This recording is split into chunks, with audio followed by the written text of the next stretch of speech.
매번 똑같은 패턴이 반복된다는 걸 느껴본 적 있으신가요? 그 사람에게 말을 걸고 싶지만 그러지 못합니다. 그 프로젝트를 시작하고 싶지만 계속 미룹니다. 결정을 내리고 싶지만 몸이 얼어붙습니다. 그리고는 스스로를 약하다거나 비겁하다거나 우유부단하다고 비난하죠. 하지만 만약 당신이 그런 사람이 아니라면 어떨까요? 만약 문제가 당신에게 있는 것이 아니라 당신도 모르는 사이에 당신을 조종하고 있는 무언가 때문이라면 어떨까요? 1645년 미야모토 무사시는 어느 동굴 안에서 오륜서의 집필을 마쳤습니다. 그는 60회가 넘는 결투를 치렀고 단 한 번도 패배하지 않았습니다. 만약 당신이 이 채널을 구독하고 있다면 그가 단지 가장 강했기 때문에 이긴 것이 아니라는 걸 아실 겁니다. 그는 99%의 사람들은 평생 이해하지 못할 두려움의 본질을 깨닫고 있었습니다. 그는 두려움이 당신의 적이 아니라는 사실을 발견했습니다. 두려움은 감옥입니다. 그리고 당신은 그 감옥 안에 앉아 창살이 당신의 일부라고 착각하고 있는 것입니다. 오늘 당신은 무사시가 어떻게 이 굴레를 끊어냈는지, 그리고 더 중요하게는 오늘부터 당신이 어떻게 똑같이 할 수 있는지를 정확하게 알게 될 것입니다. 하지만 경고합니다. 제가 보여드릴 이 길은 결코 쉬운 길이 아닙니다. 평생 외면해왔던 당신 내면의 깊은 곳을 들여다봐야 하기 때문입니다. 계속하기 전에 채널 구독과 영상 좋아요를 부탁드립니다. 그리고 댓글로 지금 두려움 때문에 내리지 못하고 있는 결정이 무엇인지 알려주세요. 두려움을 겉으로 드러내면 그것을 더 잘 다루거나 깊이 이해하는 데 도움이 됩니다. 관심을 가져주셔서 대단히 감사합니다. 영상으로 돌아가겠습니다. 제1장 발견. 오늘 들려드릴 이야기는 루카스라는 남자의 이야기입니다. 지난 영상의 루카스와는 다른 사람입니다. 32살의 사업가로 지적이고 말솜씨도 뛰어난 다른 루카스를 상상해보세요. 하지만 그에게는 내면에서부터 그를 무너뜨리는 문제가 하나 있었습니다. 중요한 결정을 내려야 할 때마다 그는 얼어붙었습니다. 게으름 때문이 아니었습니다. 정보가 부족해서도 아니었습니다. 그것은 더 깊고 본능적인 가슴 한가운데서 그를 완전히 마비시키는 어떤 느낌이었습니다. 새로운 직원을 채용해야 할 때 그는 미뤘습니다. 분명히 더 이상 지속할 수 없는 관계를 끝내야 할 때도 그는 그냥 계속 갔습니다. 그 어려운 전화를 걸어야 할 때 내일로 미뤘습니다. 항상 내일로 말이죠. 가장 최악인 것은 그가 자신이 무엇을 해야 하는지 정확히 알고 있었다는 점입니다. 결정은 명백했지만 아는 것과 행동하는 것 사이에는 건널 수 없는 깊은 낭떠러지가 있었습니다. 루카스는 자신이 약하다고 생각했습니다. 그는 어려운 결정을 척척 내리는 다른 사람들을 보며 생각했습니다. 왜 나는 저들처럼 할 수 없을까? 나에게 무슨 문제가 있는 걸까?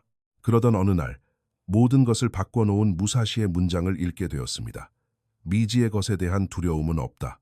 오직 익숙한 것을 잃는 것에 대한 두려움만 있을 뿐이다. 이 문장은 그의 머릿속에서 폭발했습니다. 루카스는 마침내 깨달았습니다. 그는 무슨 일이 일어날지 몰라서 두려워 결정을 피한 게 아니었습니다. 그는 이미 가지고 있는 것을 놓아버리는 것이 두려워서 피하고 있었던 것입니다. 비록 그것이 독이 되는 관계라 할지라도, 에너지를 고갈시키는 직장이라 할지라도, 더 이상 작동하지 않는 자신의 옛 모습이라 할지라도 말입니다. 이미 알고 있는 것은 비록 나쁜 것일지라도 미지의 것보다는 안전해 보였기 때문입니다. 제2장 순환의 고리. 무사시는 대부분의 사람이 신노미, 즉 망설이는 마음의 길이라고 부르는 것에 갇혀 산다는 것을 간파했습니다. 그리고 이 길은 당신을 영원히 꼼짝 못하게 만드는 완벽한 순환고리로 작동합니다. 그 과정은 이렇습니다. 첫째, 충동이 일어납니다. 무언가를 하고 싶고 바꾸고 싶고 결정하고 싶어집니다. 충동은 명확하고 깨끗하며 직접적입니다. 둘째, 두려움이 솟아납니다. 죽음이나 신체적 고통에 대한 명백한 두려움이 아닙니다. 미묘하고 거의 보이지 않는 두려움입니다. 잘못되면 어떡하지? 후회하면 어떡하지? 남들이 비판하면 어떡하지? 셋째, 협상합니다. 적절한 때를 기다리자. 준비를 더 철저히 하자. 조금만 더 생각해보자. 협상은 합리적으로 보이지만 사실은 두려움이 시간을 벌고 있는 것에 불과합니다. 넷째, 미룹니다. 미루는 순간 즉각적인 안도감을 느낍니다. 두려움의 불편함이 사라지니까요. 뇌는 이것을 위험에서 벗어났다고 해석합니다. 그리고 당신에게 안도감이라는 보상을 줍니다. 다섯째, 죄책감이 찾아옵니다. 몇 시간 뒤 혹은 다음 날 뒤를 돌아보며 생각합니다. 왜 안 했지? 난 정말 나약해. 죄책감이 당신을 갉아먹지만 행동하게 만들 만큼 강력하지는 않습니다. 그리고 여기에 문제가 있습니다. 죄책감은 순환을 끊지 못합니다. 오히려 순환에 기름을 붓습니다. 이제 당신은 더 큰 감정적 짐을 지게 되었고 이는 다음 결정을 더 어렵게 만들기 때문입니다. 여섯째, 순환이 다시 시작됩니다. 다음에 무언가를 결정해야 할 때 당신은 이미 지난번 실패의 죄책감을 떠안고 있습니다. 이제 두려움은 2배가 됩니다. 미지에 대한 두려움에 다시 실패할지도 모른다는 두려움이 더해지는 것입니다. 루카스는 수년간 이 순환 속에 살았습니다. 결정을 미룰 때마다 순환의 고리는 더 강해졌습니다. 자책할 때마다 다음번에 행동하기가 더 어려워졌습니다. 무사시의 가르침을 이해하기 전까지는 말이죠. 순환을 끊는 방법은 두려움과 싸우는 것이 아닙니다. 두려움과의 관계를 바꾸는 것으로 순환을 끊어야 합니다. 하지만 방법을 보여드리기 전에 왜 이 순환이 그토록 강력한지 이해해야 합니다. 답은 당신의 뇌에 있습니다. 수백만 년 전 사바나에서 당신을 살아남게 하기 위해 진화한 당신의 원시적인 뇌는 사자와 까다로운 대화 사이의 차이를 모릅니다. 뇌에게 감정적 불편함은 곧 실제적인 위험입니다. 당신의 원시적인 뇌가 가진 제1의 임무는 당신을 살려두는 것입니다. 당신을 행복하게 하거나 성취감을 느끼게 하는 것이 아닙니다. 오로지 당신을 생존하게 하는 것입니다. 그리고 생존을 위한 가장 좋은 방법은 익숙한 영역에 머무르는 것입니다. 익숙한 것은 아직 당신을 죽이지 않았으니까요. 그래서 당신이 안전지대를 벗어나는 새로운 것을 시도할 때마다 뇌는 경보를 울립니다. 위험해, 낯설어, 제자리에 있어. 문제는 당신의 뇌가 사자나 뱀, 적대적인 부족과 같은 신체적이고 즉각적인 위험이 있던 세상에서 생존하도록 진화했다는 것입니다. 그 세상에서는 망설임이 당신을 살렸습니다. 하지만 현대사회의 위험은 다릅니다. 오늘 그 전화를 걸지 않는다고 해서 죽지는 않겠지만 6개월 뒤 당신의 사업은 망할 수 있습니다. 그 관계를 끝내지 않는다고 당장 죽지는 않겠지만 수년 동안 당신의 영혼은 고갈될 것입니다. 당신의 뇌는 수천 년 전의 소프트웨어를 사용해 오늘의 문제를 해결하려 하고 있습니다. 바로 그래서 당신이 갇혀 있다고 느끼는 것입니다. 18년 넘게 두려움을 연구해온 스탠퍼드 대학교의 신경과학자는 흥미로운 사실을 발견했습니다. 인간의 뇌는 실제 위협과 인지된 위협을 구분하지 못합니다. 두려움 반응을 담당하는 편도체는 당신이 동물에게 공격당하기 직전이나 중요한 프레젠테이션을 앞두고 있을 때나 똑같이 활성화됩니다. 당신의 원시 뇌에게 사회적 망신은 죽음과 동등합니다. 이것이 바로 루카스가 발견한 사실입니다. 그는 약한 것이 아니었습니다. 그는 지극히 정상이었습니다. 그의 뇌는 프로그램된 대로 정확하게 작동하고 있었습니다. 미지의 것으로부터 그를 보호하는 것 말이죠. 하지만 무사시는 문제를 이해하는 것만으로는 충분하지 않다는 것을 알았습니다. 빠져나올 방법이 필요합니다. 그리고 그 길은 무사시가 무심, 즉 마음이 없는 마음이라고 불렀던 개념에서 시작됩니다. 하지만 시적인 이름에 속지 마십시오. 이것은 추상적인 철학이 아닙니다. 당신의 목숨을 구할 수 있는 전투 기술입니다. 제3장, 무심, 마음을 비운 마음. 당신이 생사가 걸린 결투장 한복판에 있다고 상상해 보십시오. 칼이 뽑혔습니다. 상대방이 당신 앞에 서 있습니다. 한 번의 잘못된 움직임이면 당신은 죽습니다. 그 순간 당신을 죽이는 것은 상대방의 칼이 아닙니다. 바로 당신 자신의 마음입니다. 만약 당신이 멈춰서 생각한다면 지금 공격해야 하나? 반격하면 어쩌지? 빗나가면 어쩌지? 당신은 이미 죽은 목숨입니다. 망설임이 당신을 죽입니다. 무사시는 13살에 첫 결투를 치렀습니다. 그는 경험 많은 성인 사무라이를 죽였습니다. 어떻게 그랬을까요? 망설이지 않았기 때문입니다. 상대방이 계산할 때 무사시는 행동했습니다. 그 후 60번의 결투에서도 패턴은 반복되었습니다. 그의 상대들은 기술적으로 훌륭했습니다. 그들은 모든 형식과 움직임, 전략을 알고 있었습니다. 하지만 전투가 시작되면 그들은 망설였습니다. 그리고 그들의 망설임은 0.5초의 틈을 만들었습니다. 그 틈에서 무사시는 그들을 쓰러뜨렸습니다. 그는 심오한 무언가를 깨달았습니다. 너무 많이 생각하는 마음은 패배하는 마음입니다. 행동의 순간에는 완전히 현재에 머물러야 하며 생각이 완전히 비워져야 하고 두려움에서 완전히 자유로워야 합니다. 이것이 무심입니다.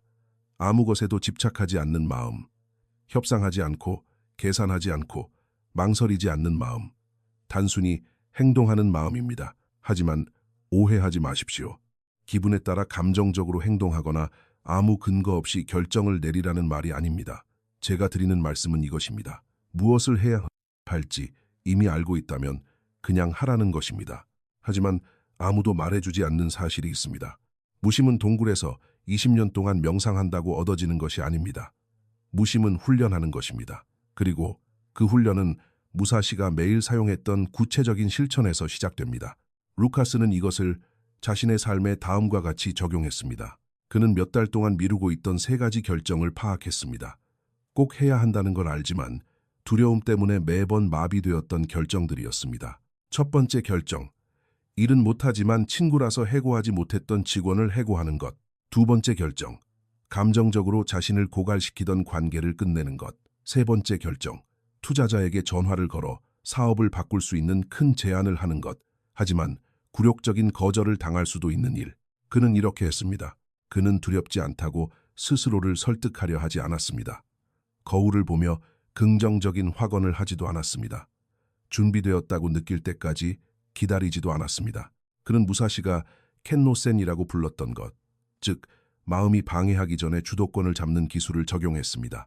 월요일 아침 오전 8시, 이메일을 확인하기 전, 커피를 마시기 전, 다른 어떤 일을 하기 전에 그는 수화기를 들고 직원에게 전화를 걸었습니다. 오늘 오전 10시에 좀 봅시다.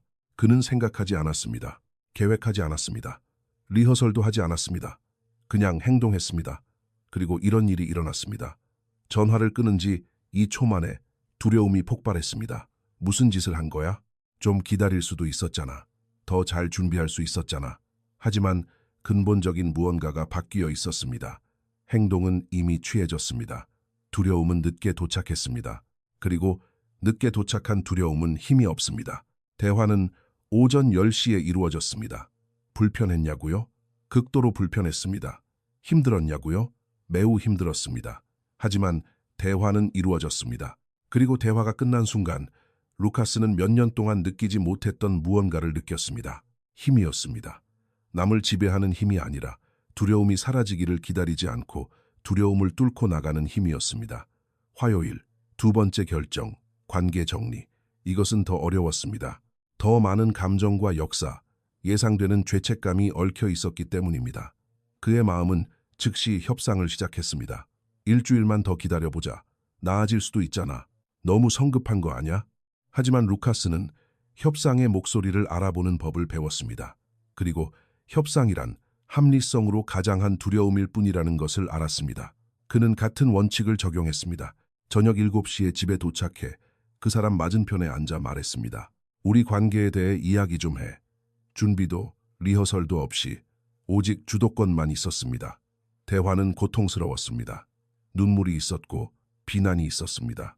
그가 거의 물러설 뻔한 순간들도 있었습니다. 하지만 그는 그러지 않았습니다. 무사시가 가르쳐준 본질적인 것을 이해했기 때문입니다. 행동의 불편함은 강렬하지만 빨리 지나갑니다. 행동하지 않음의 불편함은 만성적이며 영원히 지속됩니다. 수요일, 세 번째 결정, 투자자에게 전화하기. 이것이 가장 무서웠습니다. 거절의 위험이 공개적이고 직업적이며 영구적이었기 때문입니다. 그의 마음은 공황 상태였습니다. 비웃으면 어떡하지? 한심하다고 생각하면 어떡하지? 거절당했다는 소문이 퍼지면 어떡하지? 루카스는 수화기를 들었습니다. 번호를 누르고 신호음이 울리는 동안 그는 무사시가 썼던 주문을 반복했습니다. 살아있는 사무라이와 죽은 사무라이의 유일한 차이는 한 명은 행동했고 다른 한 명은 망설였다는 것이다. 투자자가 전화를 받았습니다. 루카스는 빙빙 돌리지 않고 핑계 대지 않고 직접적으로 요청했습니다. 대답은 아니오였습니다. 하지만 루카스는 놀라운 사실을 발견했습니다. 거절의 아픔은 30분 정도 쓰라렸습니다. 그리고 완전히 사라졌습니다. 남은 것은 긍정적인 대답보다 훨씬 더 가치 있는 것이었습니다. 거절당해도 살아남을 수 있다는 확신이었습니다. 제4장, 익숙함의 원칙. 무사시는 오륜서에 많은 사람을 헷갈리게 하는 말을 썼습니다. 매일 죽음과 익숙해져라. 사람들은 이것을 읽고 병적이거나 우울하거나 허무주의적인 것이라고 생각합니다. 하지만 전혀 그렇지 않습니다. 이것은 두려움의 순환을 끊는 가장 실용적이고 강력한 기술입니다. 원리는 이렇습니다. 당신의 뇌는 미지의 것을 두려워합니다. 미지의 것은 잠재적인 위험을 의미하기 때문입니다. 하지만 어떤 것이 더 이상 미지의 것이 아니게 되는 순간, 그것은 더 이상 무섭지 않습니다. 무사시는 매일 자신의 죽음을 명상했습니다. 죽고 싶어서가 아니라 죽음에 대한 두려움을 의사결정 요인에서 제거하고 싶었기 때문입니다. 죽을 것이라는 사실을 받아들이고 그 생각에 익숙해졌다면 죽음은 더 이상 당신에게 힘을 쓰지 못합니다. 이것은 어떤 두려움에도 적용됩니다. 거절에 대한 두려움, 거절에 익숙해지십시오. 실패에 대한 두려움, 실패에 익숙해지십시오. 망신에 대한 두려움, 망신에 익숙해지십시오. 어떻게 할까요? 고통받기 위해서가 아니라 이런 것들이 당신을 죽이지 않는다는 것을 신경계에 이해시키기 위해 의도적으로 자신을 두려운 상황에 노출하는 것입니다. 14년간 치료적 노출을 연구해온 하버드 대학교의 신경가소성 연구원은 이렇게 설명합니다. 두려운 자극에 반복적으로 노출되면서 파국적인 결과가 일어나지 않는다는 것을 경험하면 편도체는 그 자극이 위험하지 않다는 것을 학습합니다. 약 10번에서 15번의 노출 후에는 공포 반응이 최대 70%까지 감소합니다. 두려움을 없애는 것이 아니라 두려움에 반응하지 않도록 뇌를 재설계하는 것입니다. 루카스는 실험을 시작했습니다. 30일 동안 매일 자신을 불편하게 만드는 일을 하나씩 했습니다. 거창한 일이 아니라 작지만 구체적인 일들이었습니다. 첫째 날, 그는 커피값을 깎아달라고 요청했습니다. 쪼잔해 보일까봐 평소라면 절대 하지 않았을 일입니다. 둘째 날, 엘리베이터에서 낯선 사람에게 말을 걸었습니다. 가벼운 대화가 그를 불안하게 만들어서 항상 피했던 일입니다. 셋째 날, 소셜미디어에 논란이 될 만한 의견을 올렸습니다. 비판이 두려워 항상 참았던 일입니다. 매일 불편함에 조금씩 노출되었습니다. 그리고 매일 놀라운 일이 일어났습니다. 그는 살아남았습니다. 단순히 살아남은 것만이 아닙니다. 그는 예상했던 두려움이 현실보다 항상 10배는 더 컸다는 것을 깨달았습니다. 커피 직원은 할인은 안 된다고 했습니다. 그래서요? 엘리베이터의 사람은 퉁명스럽게 대답했습니다. 그래서요? 몇몇 팔로워가 온라인에서 비판했습니다. 그래서요? 파국적인 일은 일어나지 않았습니다. 더 많이 노출될수록 그의 뇌는 더 잘 이해했습니다. 불편함은 위험이 아니다. 15일째 되던 날, 무언가가 깨졌습니다. 루카스는 불편한 일을 하기 전에 가슴이 조여오던 느낌이 더 이상 들지 않는다는 것을 깨달았습니다. 느낌은 여전히 있었지만 훨씬 약하고 멀게 느껴졌으며 관리할 수 있었습니다. 30일째 되던 날, 그는 첫째 날에는 불가능했을 일을 했습니다. 200명의 사람 앞에서 무대에 서서 자신의 전문 분야에 대해 강연을 했습니다. 슬라이드도 대본도 없이 오직 그 자신과 마이크, 그리고 망설이지 않겠다는 다짐뿐이었습니다. 완벽했을까요? 아니요. 몇 번 말을 더듬었습니다. 말하려던 내용을 잊어버리기도 했습니다. 하지만 그는 해냈습니다. 그리고 무대에서 내려온 순간 그는 무대에 올라갔던 때와는 더 이상 같은 사람이 아니었습니다. 제오장, 평상심, 일상적인 마음. 하지만 여기에 문제가 있습니다. 특정 순간의 두려움에 대처하도록 훈련할 수는 있습니다. 하지만 만성적인 두려움은 어떨까요? 당신은 충분히 훌륭하지 않아. 일이 잘못될 거야. 조심해야 해. 라고 끊임없이 속삭이는 그 기저에 깔린 두려움 말입니다. 무사시는 이에 대한 답도 가지고 있었습니다. 이것은 아마도 가장 직관에 반하면서도 가장 강력한 기술일 것입니다. 그는 이것을 평상심, 즉 일상적인 마음이라고 불렀습니다. 아이디어는 단순하지만 파괴력이 있습니다. 무엇을 하고 있든 정확히 똑같은 정신 상태를 유지하려고 노력해야 합니다. 감정의 급격한 변화나 극적인 기복 없이 그저 차분하고 깨어있는 일직선의 상태를 유지하는 것입니다. 왜일까요? 압박감이 심한 순간을 위해 특별한 정신 상태를 따로 준비해 둔다면 당신은 뇌에게 압박이 닥쳤을 때 당황하도록 훈련하는 셈이기 때문입니다. 이건 달라. 이건 위험해. 이건 특별해. 비상 모드로 전환해. 하지만 보석을 다룰 때, 차를 마실 때와 똑같은 평온함으로 대한다면 뇌는 경보를 울리지 않을 것입니다. 뇌는 그냥 또 다른 일이구나. 별일 아니네. 라고 생각할 것입니다. 루카스는 이렇게 적용했습니다. 그는 중요한 회의나 프레젠테이션, 어려운 대화 전에 누구나 하는 행동, 즉 스스로에게 최면을 거는 일을 멈췄습니다. 이건 중요해. 망치지 마. 정신 똑바로 차려야 해. 이런 종류의 혼잣말은 한 가지 효과밖에 없습니다. 당신을 더 긴장하게 만드는 것입니다. 뇌에게 이건 달라, 이건 위험해, 경계해 라고 말하는 꼴이니까요. 그는 중요한 회의 전에 정반대로 행동하기 시작했습니다. 특별한 행동을 하지 않았습니다. 마음의 준비를 하지 않았습니다. 기합을 넣지도 않았습니다. 그저 일을 닦으러 갈 때와 똑같은 태도로 나타났습니다. 점심을 먹으러 갈 때와 똑같이 말이죠. 드라마도, 의식도, 특별 대우도 없었습니다. 처음에는 무책임해 보였습니다.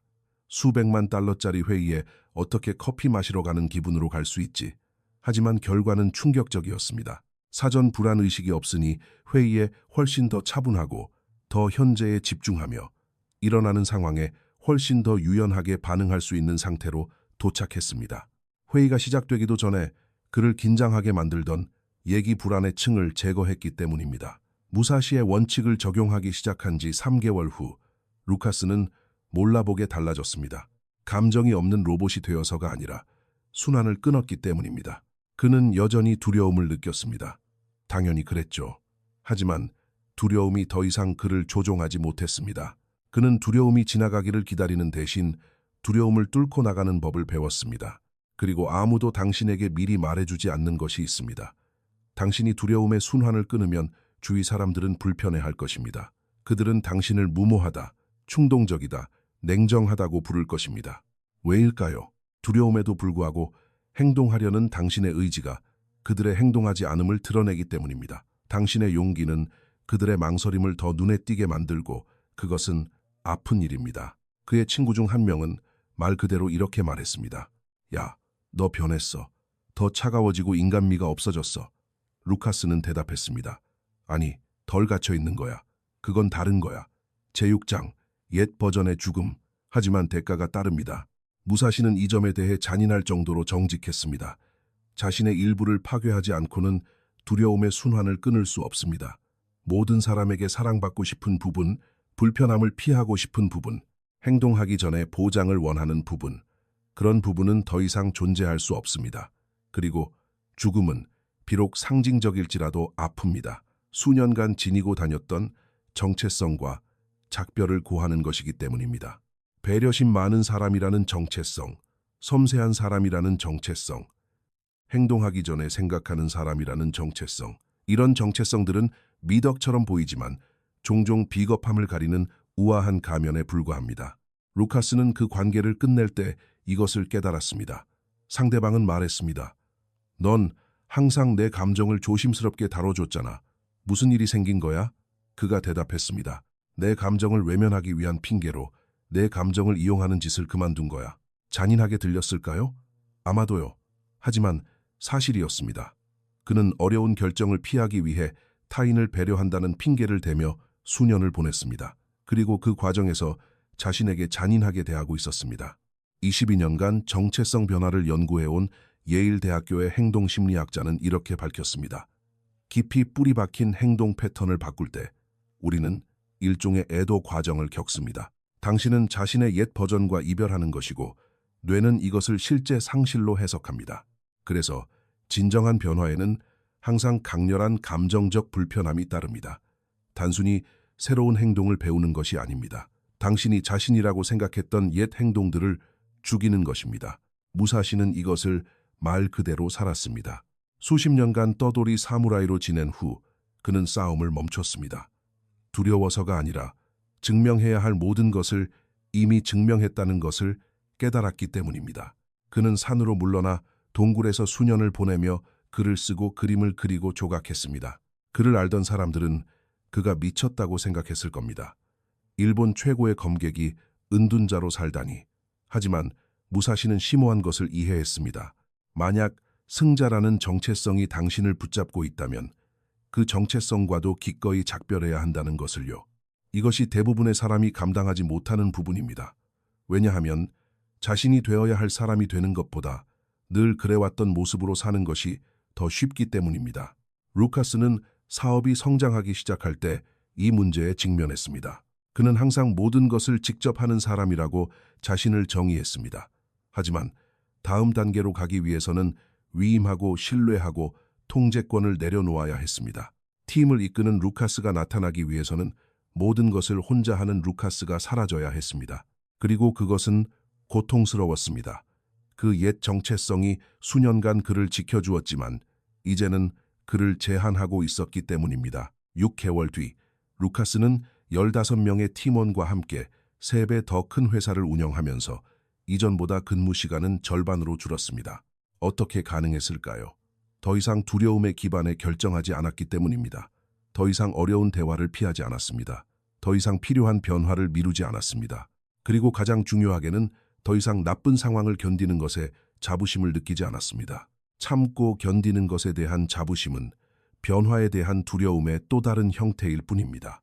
하지만 그의 인생을 바꿀 그가 발견한 사실이 있습니다. 두려움의 순환을 끊는 것은 일회성 이벤트가 아닙니다. 매일의 실천입니다. 두려움은 결코 완전히 사라지지 않기 때문입니다. 단지 당신을 조종하는 것을 멈출 뿐입니다. 내일 아침 눈을 뜨면 두려움은 또다시 같은 거짓말을 속삭일 것입니다. 조금만 더 기다려. 지금은 적당한 때가 아니야. 잘못되면 어떡해? 차이점은 이제 당신이 이 목소리의 실체를 알아볼 수 있다는 것입니다. 당신을 편안한 감옥에 가둬두려는 낡은 생존 메커니즘이라는 것을요. 그리고 당신에게는 몰랐던 선택권이 있습니다. 듣고 복종하거나 듣고도 어쨌든 행동하거나. 제7장 현대 전사의 길. 무사시는 62살의 나이에 동굴에서 홀로 마지막 글을 쓰다 죽었습니다. 영광스러운 결투 끝에 죽지 않았습니다. 무언가를 증명하려는 욕구를 완전히 초월한 채 조용히 죽었습니다.